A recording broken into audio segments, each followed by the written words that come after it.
it was quite lonely for me, anyway. Sort of kept ourselves to ourselves. Obviously Paul Farm had got a reputation, lots of rumours and stuff flying around about, the level of crime and things like that. Shops didn't open on a Sunday. Well, they did, but then they shut.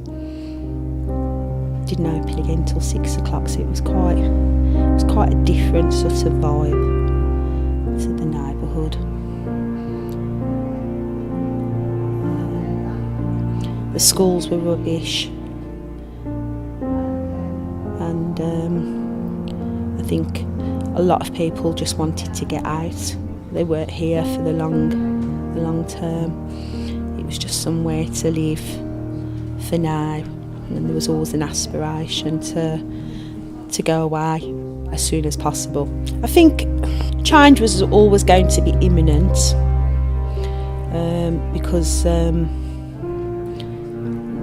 it just couldn't continue the way that it was, and there was a lot of work that went in pre-New Deal for communities, a lot of work done by a lot of officers in the City Council. The New Deal, there was a bidding process for that, and obviously there was a lot of preparatory work that needed to be done, and there were residents involved in that work as well, so there was already sort of a growing network of local people who I suppose could sense the changes that were coming, didn't actually understand what they were going to be or what it looked like or what it meant. And I think that was quite an exciting time. And I mean, I personally started to establish more networks with local people and people that I wouldn't have normally sort of run into or spoken to. And so that in turn sort of obviously had an impact on my life, because there was a reason for me to remain here. There was sort of like a purpose. I suppose the one change that has lasted, that people don't automatically sort of recognise as being part of that New Deal legacy, and that is that I think that we're a lot closer as a community.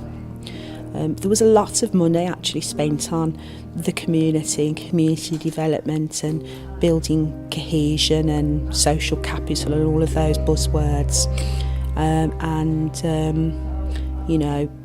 I think that remains within the neighbourhood, even if it's just a case of people complaining about how crap New Deal was. There is common sort of like, sort of consensus and things like that, and people still do talk about it and things like that, how crap it was, or that sort of stuff. So that there is that, and I think that's probably the best thing that happened because of NDC.